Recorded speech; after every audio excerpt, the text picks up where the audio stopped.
राधे राधे, जय श्री कृष्ण। धनतेरस पर ना खरीदें ये 6 चीजें, घर में आ जाएगी दरिद्रता और दरिद्रता का वास होगा आपके घर में। दीपावली पर्व का शुभारंभ धनतेरस या त्रयोदशी के साथ होता है, जो कार्तिक महीने के कृष्ण पक्ष की त्रयोदशी तिथि को मनाई जाती है। इस साल धनतेरस का पर्व 18 अक्टूबर को मनाया जाएगा। इस दिन माता लक्ष्मी, भगवान कुबेर और धन्वंतरि जी की पूजा होती है। इसके अलावा इस शुभ अवसर पर नई वस्तुएं खरीदना बहुत शुभ माना जाता है। मान्यता है कि इस दिन की गई खरीदारी करने से धन दौलत में अपार वृद्धि होती है। लेकिन मान्यताओं के अनुसार कुछ ऐसी वस्तुएं हैं जिन्हें धनतेरस के दिन भूलकर भी ना खरीदना चाहिए, क्योंकि इन वस्तुओं को घर लाने से दरिद्रता का वास हो सकता है। तो आइए जानते हैं उन चीज़ों के बारे में जो आपको धनतेरस के दिन नहीं खरीदनी चाहिए। लोहे और स्टील से बनी वस्तुएं। धनतेरस पर धातु खरीदने की परंपरा है, लेकिन लोहे से बनी वस्तुएं खरीदना अशुभ माना जाता है। स्टील भी लोहे का ही एक रूप है, इसीलिए स्टील के बर्तन या अन्य सामान खरीदने से भी बचना चाहिए। मान्यता है कि लोहा शनि का कारक है और धनतेरस के दिन इसकी खरीदारी से जीवन में अशुभता आती है। शीशे का सामान, कांच का संबंध राहु ग्रह से माना जाता है, इसीलिए धनतेरस के शुभ दिन पर शीशे से बनी कोई भी चीज़ नहीं खरीदनी चाहिए।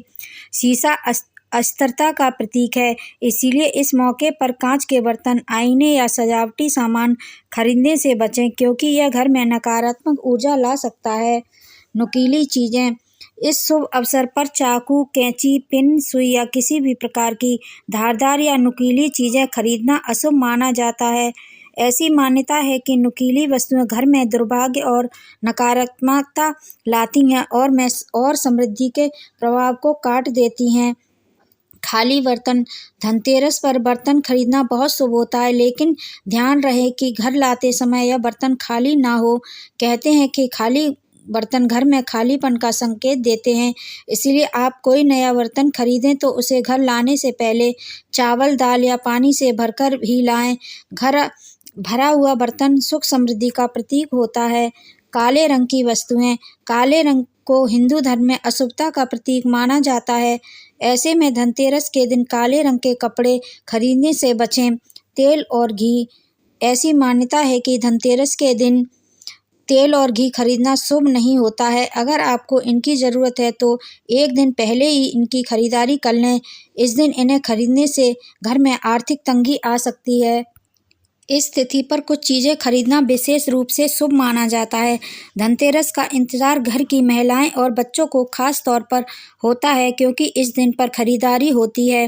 धनतेरस को लेकर कुछ नियम बताए गए हैं। मान्यता है कि धनतेरस की शाम को भी ये 4 चीज़ें भूलकर भी उधार में ना दें। त्रयोदशी की तिथि बहुत खास मानी जाती है। इस दिन माता लक्ष्मी और कुबेर की पूजा की जाती है।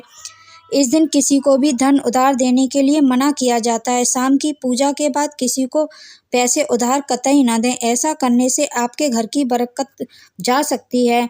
धनतेरस की शाम को गलती से भी आस पड़ोस के लोगों को चीनी उधार न दें। दरअसल चीनी का संबंध लक्ष्मी जी से बताया जाता है। माता लक्ष्मी को गन्ना अति प्रिय है, ऐसे में धनतेरस की शाम चीनी को अपने घर से बाहर ना निकालें। रसोई में इस्तेमाल होने वाली एक और बहुत साधारण चीज़ है नमक, लेकिन शास्त्रों में इसे धन की बरकत से जोड़कर देखा जाता है। धनतेरस की शाम अगर कोई आपसे नमक मांगने आए तो उसे उधार में नमक देने से मना कर दें। नमक समुद्र से प्राप्त होने वाली वस्तु है और माँ लक्ष्मी और सागर का संबंध सभी जानते हैं। कहा जाता है कि धनतेरस की शाम नमक उधार देने से आपके घर की बरकत रुक सकती है। धनतेरस की शाम को किसी को भी उधार में दूध, दही, तेल, सुई जैसी चीज़ें नहीं देनी चाहिए। इतना ही नहीं, ये चीज़ें आपको खुद भी किसी और से नहीं मांगनी चाहिए। ज्योतिष शास्त्र कहते हैं कि ऐसा करने से आपके ग्रह की चाल बिगड़ सकती है, जिसका आपको बड़ा खामियाजा उठाना पड़ सकता है। उम्मीद है आपको ये जानकारी पसंद आई होगी। पसंद आई हो तो लाइक, शेयर एंड सब्सक्राइब जरूर करें। बेल आइकन को भी प्रेस कर दें, जिससे कि मेरा नोटिफिकेशन आपके पास सबसे पहले पहुंच जाए। तब तक के लिए धन्यवाद। जय माता लक्ष्मी सभी की मनोकामनाएं पूरी करें, सभी के भंडार भरें, सभी की मनोकामनाएं, सभी इच्छाएं पूरी हों।